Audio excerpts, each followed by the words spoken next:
Good morning student. Class 12 का 5th lesson है गद्य खंड भाग का चार्ली चैप्लिन यानी कि हम सब, जिनके लेखक हैं विष्णु खरे।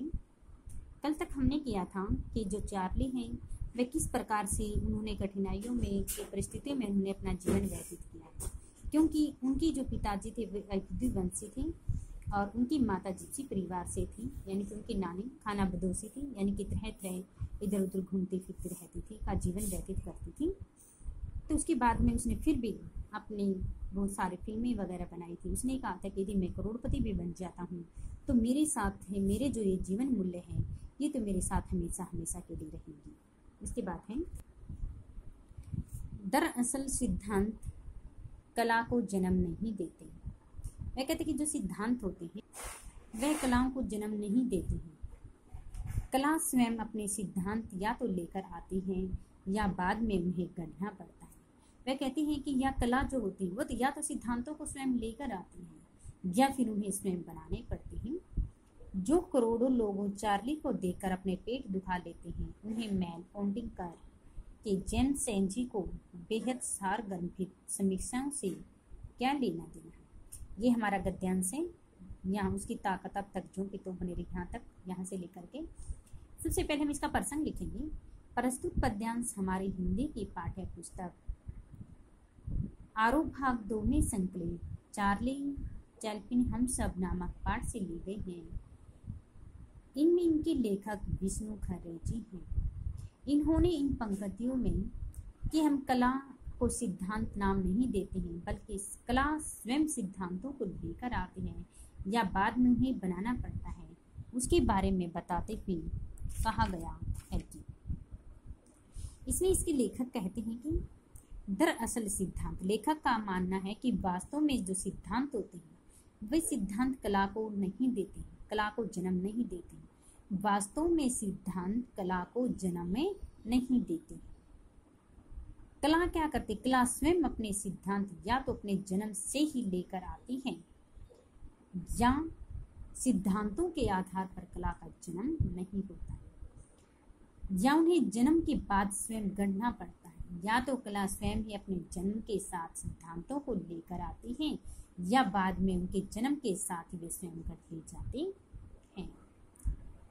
जो करोड़ लोग चार्ली को देखकर अपने पेट दुखा लेते। आज दुनिया के लाखों करोड़ों व्यक्ति, मेहमान, हास्य कलाकार चार्ली चैप्लिन की फिल्मों को देख करके हंसने जोर जोर से हंसने लगते हैं, यानी कि हंस हंस कर वे लोटपोट हो जाते हैं और उनके पेटों में दर्द होने लग जाता है, पेट उनके दुखने लग जाते हैं। इतने ज्यादा हंसते हैं वे, इतने हंसते हैं कि उन्हीं के पेट भी क्या होते हैं, दुखने लगते हैं, क्योंकि उनकी फिल्मों को देखकर, चार्ली चैप्लिन की फिल्मों को देख करके सभी का हंसी का आनंद मिलता है, खुशी मिलती है।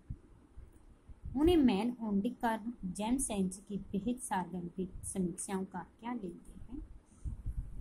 फिर उन्हें मैल ओंटिकर या जेम्स सेंजी जैसे कलाकार भी बहुत सारगर्भित समीक्षाओं का क्या लेना देना। ये जो लेखक हैं, कलाकार हैं, इनसे उन्होंने क्या लेना देना है। कि लेखक का कहने की जो चार्ली की कलाकारी को देखकर हंस उठते हैं, उनके अतिरिक्त किसी की कलाकारी में आनंद नहीं आता है। जो आनंद, वह कहते हैं कि कलाकार तो हमारे ये ओंटिकर वगैरह, जेम्स सेंजी, ये भी बहुत माने हुए कलाकार माने जाते हैं, लेकिन जो आनंद, जो खुशी हमें चार्ली की फिल्मों को देखकर मिलती है वो खुशी हमें कहीं और नहीं मिल सकती। जो हंसी मजाक उनमें आता है, ऐसा इसके अतिरिक्त ऐसी कलाकारी का आनंद हमें किसी में नहीं आता है। वे चार्ली को समय और भूगोल से काट कर देखते हैं। वे चार्ली जैसे महान, दुनिया में ऐसे लोग हास्य कलाकार हुए एक अंग्रेज या पश्चिमी देश की संकटता में होती है।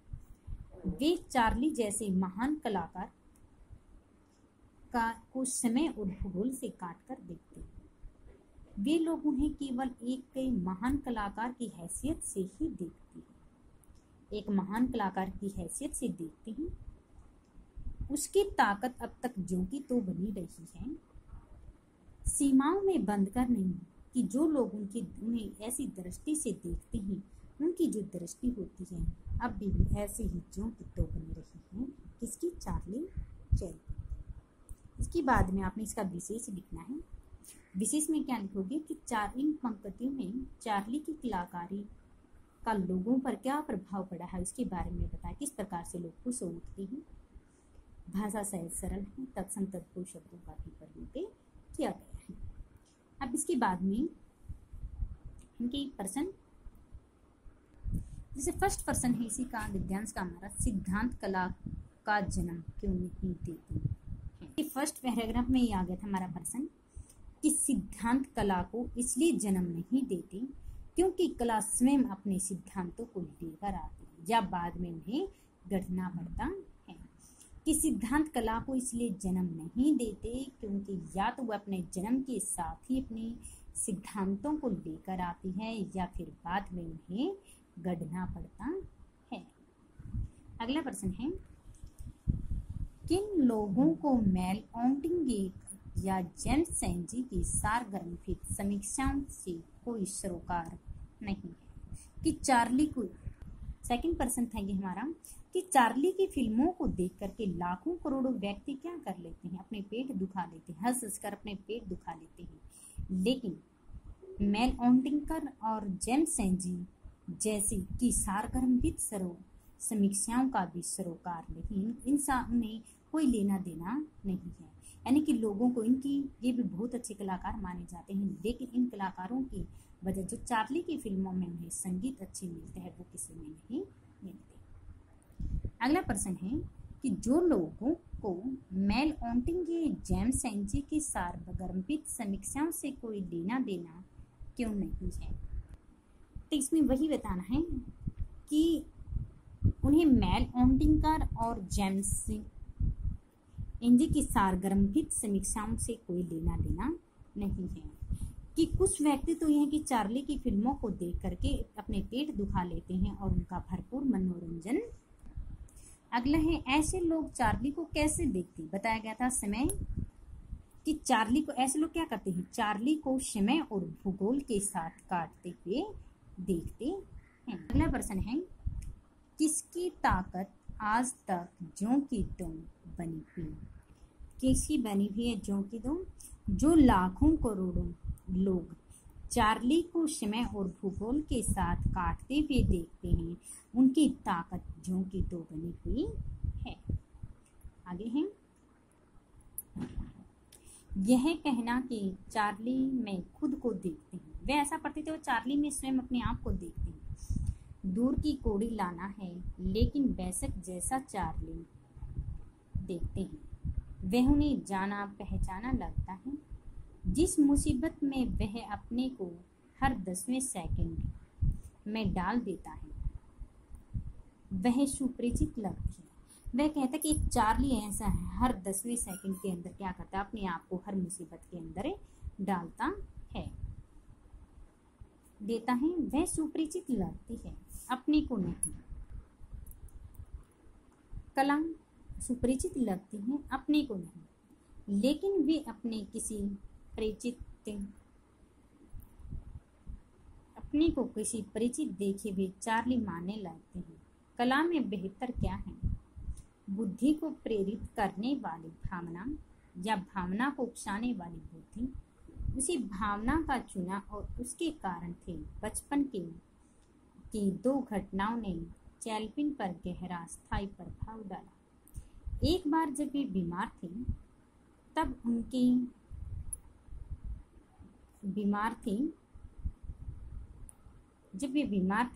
उनकी माँ ने उन्हें ईसा मसीह के जीवन बाइबल से पढ़कर सुनाया था। वह कहते कि चार्ली चैप्लिन कहते कि जब मैं एक बार बहुत ज़्यादा बीमार होते तो इसमें बाइबल की कहानी मेरी माँ मुझे सुनाती है पढ़कर। ईसा के सूली पर चढ़ने के प्रकरण तक आते आते माँ और चार्ली दोनों रोने लग जाते हैं। वह कहता है कि उस समय उनकी कहानी सुनाते हैं किस प्रकार से बाइबल को फांसी पर चढ़ा दिया जाता है। तो ऐसी बातें जब आती हैं तो उस समय चार्ली और उसकी माँ दोनों बहुत ज़्यादा रोने लग जाते हैं। अपनी आत्मकथा में चैप्लिन लिखते हैं, उसमें फिर चैप्लिन क्या लिखते हैं अपनी आत्मकथा के अंदर, अपनी कहानी के अंदर, ओकले स्ट्रीट के तहखाने के उस अंधियारे कमरे में माँ ने मेरे सामने संसार की वह सबसे दयालु ज्योति उजागर की। जिसने साहित्य और नाट्य को उनके महानतम और समर्थनतम विषय दिए हैं, स्नेह, करुणा और मानवता। वह कहते कि उस समय उस अंधियारे कमरे में माँ मेरे सामने संसार की वे दयालु चीजें कहते किस प्रकार से दयालुता उसके मन में आती है, और वह कहते हैं कि किसके प्रति कैसी महानता स्नेह, उनके प्रति किसके प्रति में करुणा, किसके प्रति महानता स्नेह आदि के भाव दिखाने होते हैं। दूसरी घटना फिर कब की है? घटना भी एक कम मार्मिक नहीं। वह कहते हैं कि इसमें तो जब भी बाइबल को सूली पर चढ़ा दिया जाता है उस समय की घटना तो जो दूसरी घटना वो भी इससे कम नहीं है। वो क्या है? इससे कम नहीं है। बालक चार्ली उन दिनों एक ऐसे घर में रहता था जहां से कसाई खाना दूर नहीं। कि चार्ली चैपलिन उस समय जबकि ये कहानी बता रहा है, वह कहते उस समय मैं एक ऐसे घर पे रहता था जहां पर कसाई खाना जो पशुओं वगैरह जानवरों आदि को काटा जाता है वह उनसे दूर नहीं। वह रोज सैकड़ों जानवरों को वहां ले जाया जाता देखता है कि इस कसाई खाने में हजारों सैकड़ों जानवरों यानी कि पशुओं पक्षियों आदि को ले जाते हुए देखता है। एक बार एक भेड़ किसी तरह जान छुड़ाकर भाग निकलती है। एक बार की बात वह बताता है कि एक भेड़ होती है किसी तरह से अपनी जान बचा करके वहां से भाग निकलती है। उसे पकड़ने वाले उसका पीछा करते हुए कई बार फिसले।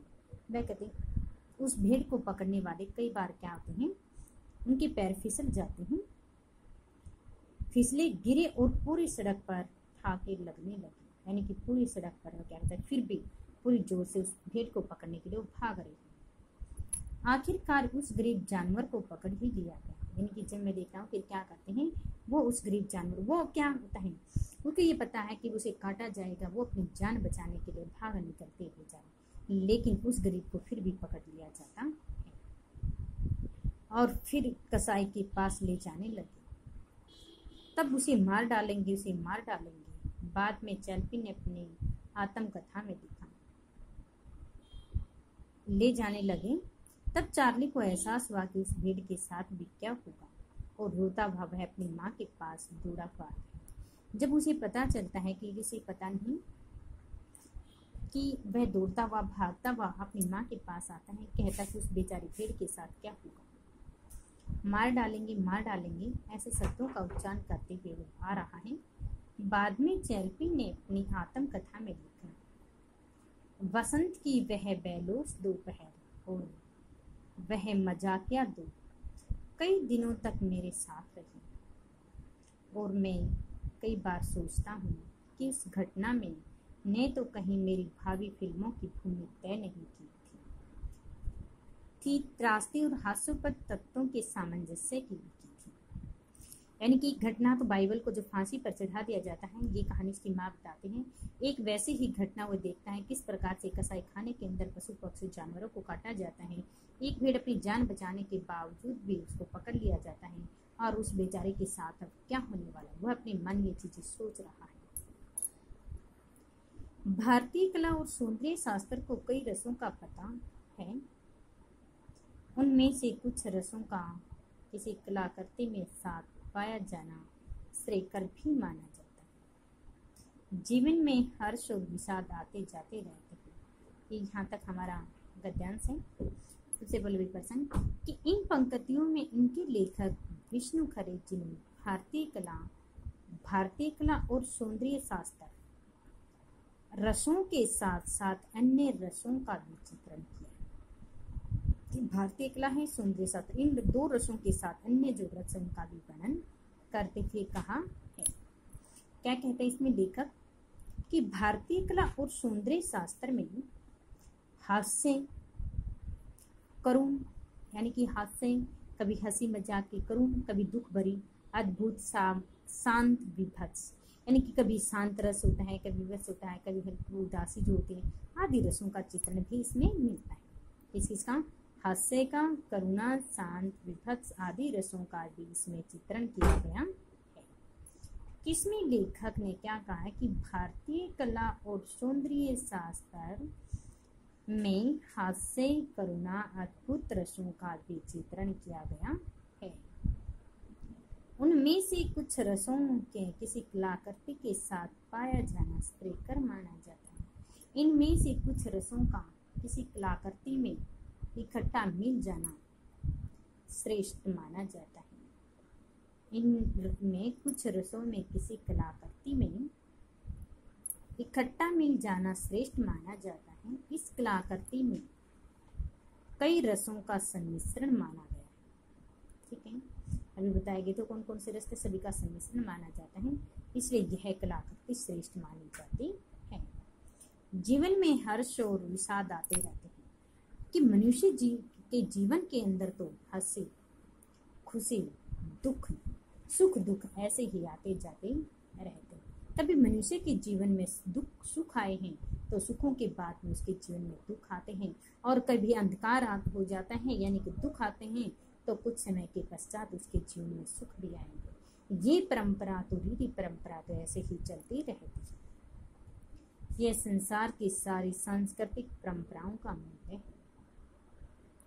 वे कहते कि ये रहस्य तो संसार की सभी सांस्कृतिक परंपराओं का ज्ञात है, पता है कि जीवन में ये चीजें तो आती जाती ही रहती हैं। लेकिन करुणा का हास्य में बदल जाना एक ऐसे रस सिद्धांत की मांग, करुणा यानी कि दुख का हास्य में बदल जाना, यह जो रस सिद्धांत की मांग करता है वह भारतीय परंपराओं से नहीं मिलता है।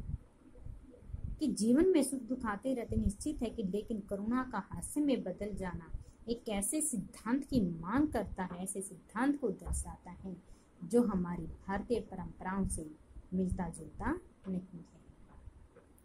फिर इसके बाद में इसका विशेष लिखना, आपने विशेष में क्या लिखेंगे कि में लेखक ने भारतीय कला के सिद्धांत का चित्रण किया गया है। तत्सम तद्भव शब्द है, काव्य शास्त्र संबंधी विशेषताओं का पता चलता है, भाषा सहज व सरल भी मानी जाती है। अब इसके प्रश्न है, भारतीय कला और सौंदर्य शास्त्र में मुख्यतः कितने रसों का वर्णन मिलता है? कि भारतीय हास्य और इसके अतिरिक्त हमारे 9 रस माने गए हैं, जैसे हास्य, करुण, रोदर, भयानक, अद्भुत, श्रृंगार आदि रसों का भी इनमें अंदर प्रयोग किया गया है। जीवन क्या है? अभी लेख बता रहे कि जीवन के अंदर हर प्रकार के सुख दुख ऐसे ही आते जाते रहते हैं। कि संसार की ये सांस्कृतिक परंपरा है कि मनुष्य के जीवन में दुख है तो एक दिन सुख भी आएंगे, सुख है तो दुख भी आएंगे। ये परंपरा ऐसे ही चलती रहती है। जीवन में क्या आते जाते रहते हैं, सुख दुख आते जाते रहते हैं। यह सब किनको मालूम है? यह सब संसार की समस्त सांस्कृतिक परंपराओं को मालूम है। यह सब किसको मालूम है? संसार की सांस्कृतिक परंपराओं को मालूम है। बताया कि जीवन के अंदर ऐसे ही सुख दुख सभी आते जाते हैं। संसार की सांस्कृतिक जो परंपरा है इनका मालूम ज्ञात होता है, उनसे हमें पता चलता है।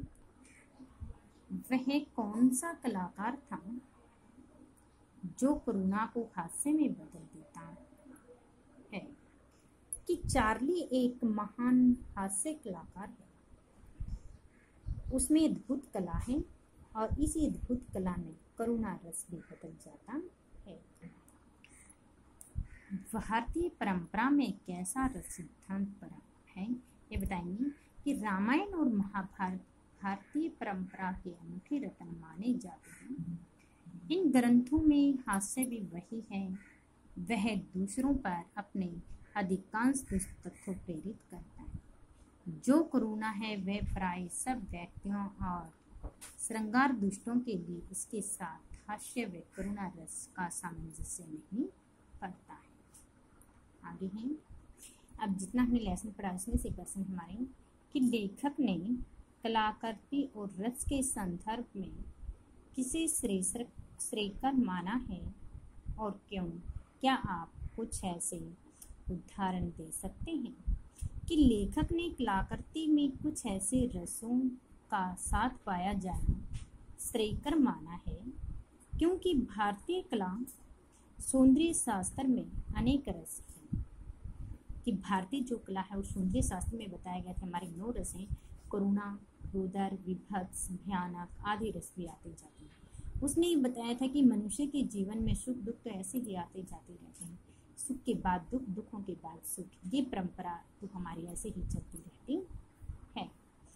लेखक भी किसी कलाकृति में एक साथ अनेक रसों का प्रयोग करता है। जैसे एक बार जब वे बीमार थे तब उनकी माँ ने ईसा बाइबल की जो कहानी सुनाई थी कि उसे किस प्रकार से फांसी के फंदे पर लटकाया जाता है, और उसकी कहानी को सुनकर के उस परिक्रम पर आते आते चार्ली और उसकी माँ दोनों किस प्रकार से रोने पड़ जाते। तो पहले तो क्या था, वह पहले जो बात कहानी सुना रही थी हास्य आनंद देने वाली थी, शांत भी है, और फिर क्या होता है विषाद यानी कि दुख आ गए हैं। उनकी कहानी को सुनकर उस समय उनकी बातों को याद करें तो उस समय क्या होता है दुख आ जाते हैं। चार्ली चैप्लिन की फिल्मों में निहित त्रासदी, करुणा और हास्य का सामंजस्य भारतीय कला और सौंदर्य शास्त्र की प्रीति में क्यों नहीं आता है कि चार्ली चैप्लिन की फिल्मों में त्रासदी, करुणा और हास्य का अनूठा चित्रण देखने को मिलता है, क्योंकि इनके साथ साथ वे भी हास्य कलाकार हैं, जो वे एक ऐसे महान कलाकार हैं जो अपनी प्रतिभा से त्रासदी और करुणा में को हास्य में बदलने की शक्ति रखते हैं। लेकिन त्रासदी, करुणा और हास्य का ऐसा मेल भारतीय कला और सौंदर्य शास्त्र की प्रीति में नहीं आता है, क्योंकि भारतीय परंपरा में कुछ ऐसे रस सिद्धांत नहीं हैं जो करुणा को हास्य में बदल देते हैं, और अपने ऊपर हंसने, दूसरों की वैसी शक्ति पैदा करने की प्रतिभा विदुषक से कम नजर उन्हें नहीं आती। इसलिए भारतीय जनता सैद्धांतिक रूप से अपरिचित मानी जाती है। प्रश्न कि बचपन में जिन घटनाओं ने चार्ली के जीवन पर अधिक असर डाला उसका चित्रण कीजिए। कि चार्ली एक महान हास्य कलाकार माने गए हैं। उनका बचपन अत्यंत संघर्ष में रहा है, कठिनाइयों में उनका जीवन बीता है, लेकिन वह अपने बचपन की दो घटनाओं ने उनके जीवन पर बहुत ज़्यादा गहरा प्रभाव भी डाला था। एक तो थी कि जब चार्ली चैप्लिन बहुत ज़्यादा बीमार होते हैं, उस समय उस बीमार की अवस्था में उसकी माँ उसे ईसा मसीह बाइबल की जो कहानी सुना रही है, बाइबल को पढ़कर सुनाया गया था, वह सुनाते सुनाते बीच में यानी कि वह किस प्रकार उसको फांसी लगा दी जाती। जब वो कथ्य वे पढ़ते हैं तो उस समय वो आते आते चार्ली और उसकी माँ दोनों क्या करते, रोने लग जाते। इसका भी उसकी घटना पर बहुत ज़्यादा गहरा प्रभाव पड़ा था, किस प्रकार से जिंदा लोगों को फांसी के फंदे पर चढ़ा दिया जाता है। अगला था दूसरा पॉइंट कब हुआ कि चार्ली उन दिनों ऐसे घर में रहता था जहाँ पर उनके घर से कसाई खाना काफ़ी दूरी पर नहीं था। वह हर रोज वहाँ पर हर प्रकार के जानवरों को ले जाते हुए देखता था। एक बार उसने एक भेड़ किसी कारणवश से अपनी जान बचाने के लिए वहाँ से भाग निकलती और उसके छुड़ाकर भाग निकली। उसे पकड़ने वाले भी उसका पीछा करते करते उसके पीछे भाग रहे हैं। कई बार उस पर पीछा करते उनके पैर फिसले, उन्हें चोट लगी है। इस सड़क पर पूरी तरह से खोजने लगने हैं, चोट भी लगी है कई जगहों पर, लेकिन फिर भी वो व्यक्ति उस गरीब भेड़ को बेचारे को पकड़ने में सफल हो जाते हैं। फिर वह एहसास करता है अपने मन ही मन, अब इस भेड़ को कसाई खाने में ले जाया गया है। अब वह रोता हुआ फिर अपनी माँ के पास आता और अपनी माँ से कहता है अब उसको वे कसाई वाले वो आदमी उसे पकड़ कर ले गए हैं, अब वो उसके साथ क्या करेंगे कि वे उसे मार डालेंगे। ये शब्द कहते हुए रोता सुबकता हुआ वह अपनी माँ के पास आता है। इस घटना का भी उसके जीवन पर बहुत ज़्यादा गहरा